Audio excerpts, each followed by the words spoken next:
Welcome back to the Angry Man Podcast with Jason and Greg. So yesterday I had some technical issues with this video, so I am re-releasing it today. The Colorado Buffaloes fell to the Arizona Wildcats 31-34 this past weekend. Many of you who have followed this channel are aware that I have stated on multiple occasions that the Colorado Buffaloes would not win more than 5 games. Here we are today, and they stand at 4-6 with 2 games to go against Utah and Washington State. And I would venture to say that they're going to go 4-8 for this particular season. Now, you've also heard me say on this channel that I believe Deion Sanders is going to be fine, that he just has to get the requisite players in place in order to be successful in Colorado. Mostly on the line, right? The offensive line and the defensive line. Skilled players, I thought he was fine. I don't know if that's the case anymore, guys. When I think about Deion, he reminds me so much of Willie Taggart. Now, for those of you who are not familiar with Willie Taggart, he is the former head coach of the Florida State Seminoles. I know a lot of you guys know this, but I'll reiterate it. I am a Florida State fan, a Florida State alum, a booster, and a part of the battle's end. If you are a fan of Florida State, consider becoming a booster or part of the battle's end. It helps the team.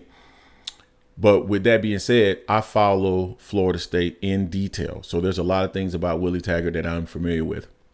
And when I think about these two gentlemen, they remind me so much of each other. Willie Taggart started the 2019 year after Jimbo Fisher, who just recently got fired. Couldn't happen to a better coach for destroying our program. But anyway, he started the 2019 season off with a lot of fanfare. A lot of people were excited about the fact that Willie Taggart was the Florida State head coach. And it mostly centered around the fact that they thought that Willie Taggart was going to be able to recruit at an elite level. He recruited well at Oregon. He recruited well at USF. And because of that, they thought that he was going to be able to recruit well at Florida State. I mean, you have a machine behind you. And Willie was a relatively young African-American coach who they felt would be able to connect with young African-American students and athletes. And initially, he did pretty well. When he turned around, or I think when he first got there, the class was ranked 60th. This was a transition class. He was able to get the class all the way up into, I think it was ranked number 19, either 19 through 21. It was somewhere in that area. So he did a good job with turning around the class after it fell apart when Jimbo left. So going into the season, a lot of fanfare, but the air was let out of the balloon after the very first game when they faced Virginia Tech. The team performed horribly under Willie Taggart, and they went on to be 5-7 for the season. It was the first time that Florida State hadn't made a bowl game in years. I think 30 years, if I'm not mistaken.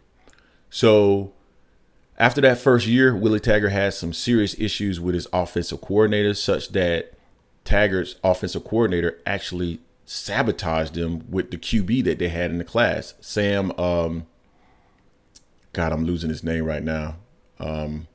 He ended up going to UNC, and I think he's in the league right now. But his offensive coordinator actually sabotaged him with him and then moved on and went to what school was that? UMass. With the scheme. Walt Bell was the offensive coordinator. So he had coordinator issues. Then he brought in Kendall Browse. Kendall Browse was supposed to be an offensive guru, partially involved with that, or was the offensive coordinator, I believe, at Baylor. You know, his father was also, I can't remember his first name, but Browse. Just a part, they established that Browse system, that spread offense. And Willie had issues with him. After he got in and was established, Willie started to take the calls back from Kendall Browse, and that fell apart. And then ultimately, Willie Taggart was fired. Now, we also know that Willie Taggart had a lot of organizational issues behind the scene with recruiting that also caused him some woes. And the Florida State administration decided that they were going to remove Willie Taggart. Now, compare him to Deion Sanders. Deion Sanders came into Colorado with a lot of fanfare. Similarly, a lot of people think Deion is going to be able to recruit at a very high level because of his cachet, his profile, and his fame. And he's all of a sudden having some issues with his offensive coordinator. So he's demoted Sean Lewis, and I get that they say that he's not been demoted, but I mean, essentially he's been demoted if he's not calling plays, and now Pat Shermer is calling the plays. And there are I wouldn't call them rumors, but there are comments in regards to a level of dysfunction at Colorado right now behind the scenes as well. So it's so similar to what we saw from Willie Taggart.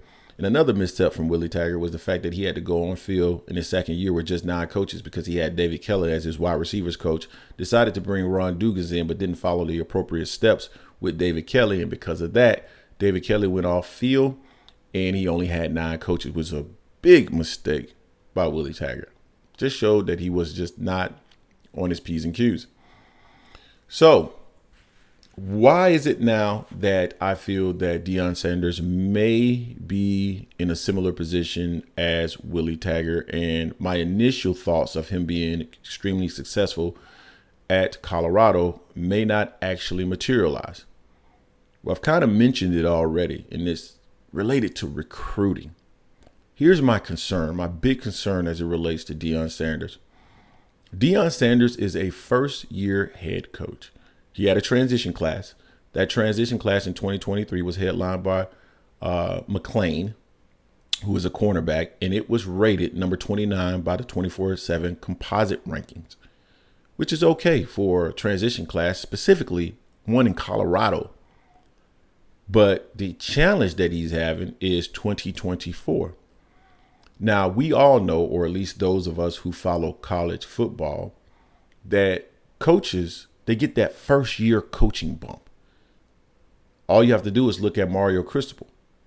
Last year, his team was ranked, if I'm not mistaken, he was ranked number 5 by the 24/7 composite ranking, either 4 or 5 by the 24/7 composite ranking. That's University of Miami. This year, not so much. I think they're ranked number 11.